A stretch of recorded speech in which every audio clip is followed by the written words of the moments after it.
हुजूर सल्लल्लाहु अलैहि वसल्लम का इरशाद है कि बहुत से रोज़ा रखने वाले ऐसे हैं कि उनको रोज़े के सम्राट में बजुज़ भूखा रहने के कुछ भी हासिल नहीं, और बहुत से शब बेदार ऐसे हैं कि उनको रात के जागने की मुशक्क़त के सिवा कुछ भी ना मिला। फ़ायदे में शेखुल हदीस रहमतुल्लाह लिखते हैं कि उलमा के इस हदीस की शरह में चंद अक़वाल हैं।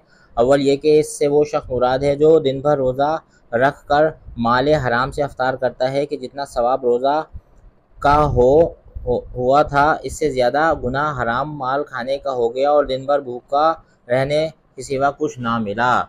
दूसरे ये कि वो शख्स मुराद है कि जो रोज़ा रखता है लेकिन ग़ीबत में भी मुब्तला रहता है। मेरे दोस्तों, ये बड़ी अहम चीज़ है, इससे बचना चाहिए। रोज़ा रखने के बाद ग़ीबत में भी मुब्तला रहता है, जिसका बयान आगे आ रहा है। तीसरा कौल यह है कि रोज़े के अंदर गुनाह वगैरह से एतराज़ नहीं करता। नबी अकरम सल्लल्लाहु अलैहि वसल्लम के इरशाद जामे होते हैं, ये सब सूरतें इसमें दाखिल हैं, और इनके अलावा भी इसी तरह जागने का हाल है कि रात भर शब बेदारी की मगर तफरीहन थोड़ी सी ग़ीबत या कोई और हिमाकत भी कर ली तो वो सारा जागना बेकार हो गया।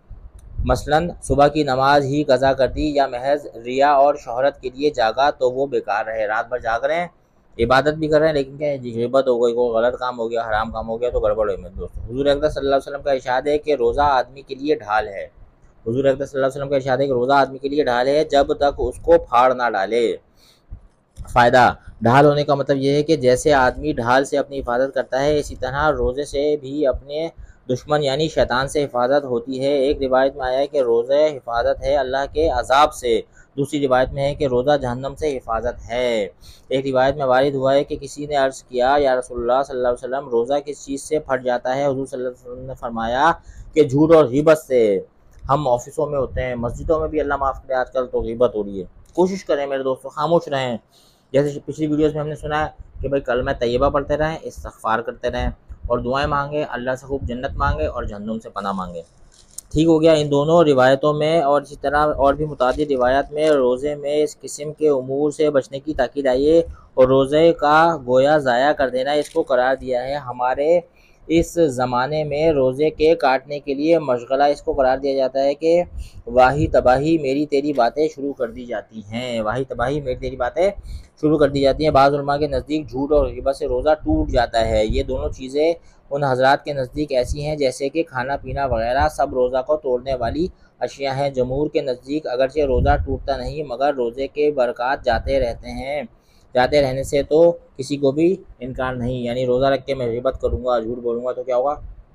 रोज़ा लगेगा, रोज़े की बरक़ात मुझे नहीं मिलेंगी। मशाइख़ ने रोज़े के आदाब में 6 उमूर तहरीर फरमाए हैं कि रोज़ादार को इनका एहतमाम ज़रूरी है।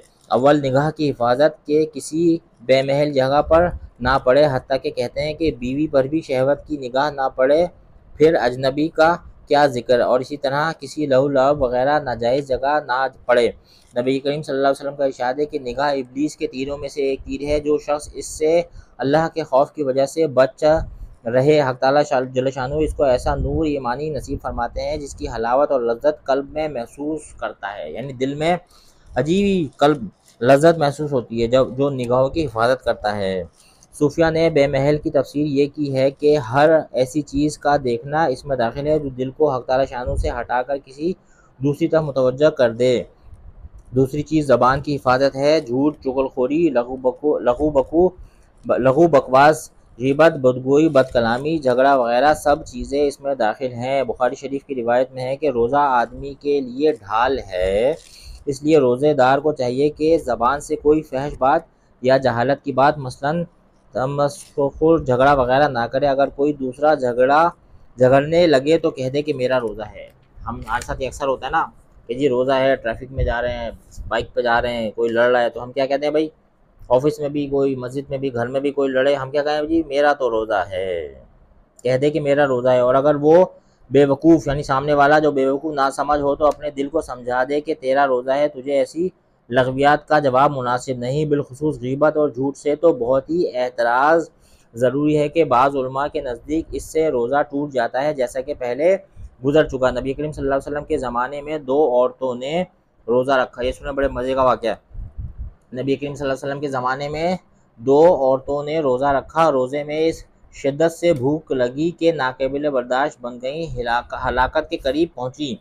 सहाबा इकराम रज़ियल्लाहु ताला अन्हुम अजमईन ने नबी करीम सल्लल्लाहु अलैहि वसल्लम से दरियाफ़्त किया तो हुज़ूर सल्लल्लाहु अलैहि वसल्लम ने एक प्याला उनके पास भेजा और उन दोनों को इसमें कै करने का हुक्म फरमाया। दोनों ने कै की तो इसमें गोश्त के टुकड़े और ताज़ा खाया हुआ खून निकला। लोगों को हैरत हुई तो हुज़ूर सल्लल्लाहु अलैहि वसल्लम ने इरशाद फरमाया कि उन्होंने हक़ ताला शानो की हलाल रोज़ी से तो रोज़ा रखा और हराम चीज़ों को खाया कि दोनों औरतें लोगों की ग़ीबत करती रहीं। इस हदीस से एक मज़मून और भी मुतराशह होता है कि ग़ीबत करने की वजह से रोज़ा बहुत ज़्यादा मालूम होता है, हत्ता कि वो दोनों औरतें रोज़े की वजह से मरने के करीब हो गई। मेरे दोस्तों, हम सोचें हमारा क्या होगा। इसी तरह और भी गुनाहों का हाल है और तजुर्बा इसकी तायीद करता है कि रोज़े में अक्सर मुत्तकी लोगों पर ज़रा भी असर नहीं होता और फासिक लोगों की अक्सर बुरी हालत होती है। इसलिए अगर ये चाहें कि रोज़ा ना लगे तब भी इसकी बेहतर सूरत यह है कि गुनाहों से इस हालत में एतराज़ करें, बिलखुसूस ग़ीबत से, जिसको लोगों ने रोज़ा काटने का मशवरा तजवीज़ कर रखा है। आज हमने रोज़ा काटने का मशवरा ग़ीबत को तजवीज़ कर रखा है। ताला शानू ने अपने कलाम पाक में ग़ीबत को अपने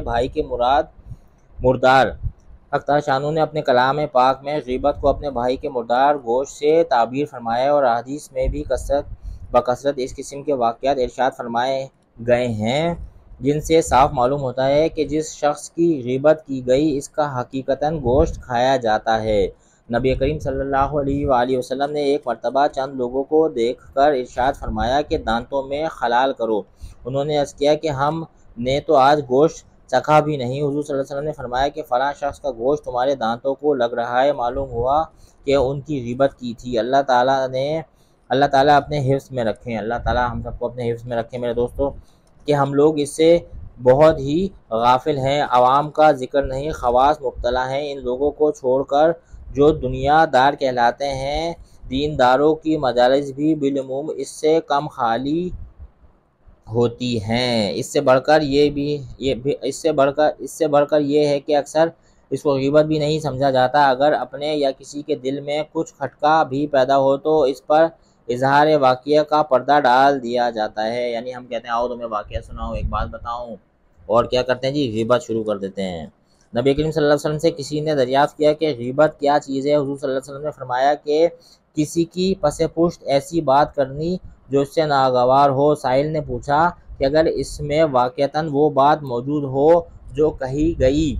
हुज़ूर सल्लल्लाहु अलैहि वसल्लम ने फरमाया जब ही तो ग़ीबत है, अगर वाक़तन मौजूद ना हो तब तो बहतान है। एक मरतबा नबी करीम सल्लल्लाहु अलैहि वसल्लम का 2 कब्रों पर गुज़र हुआ तो हुज़ूर सल्लल्लाहु अलैहि वसल्लम ने इरशाद फरमाया कि इन दोनों को अज़ाब कब्र हो रहा है, एक को लोगों की ग़ीबत करने की वजह से, दूसरे को पेशाब से एहतियात ना करने की वजह से।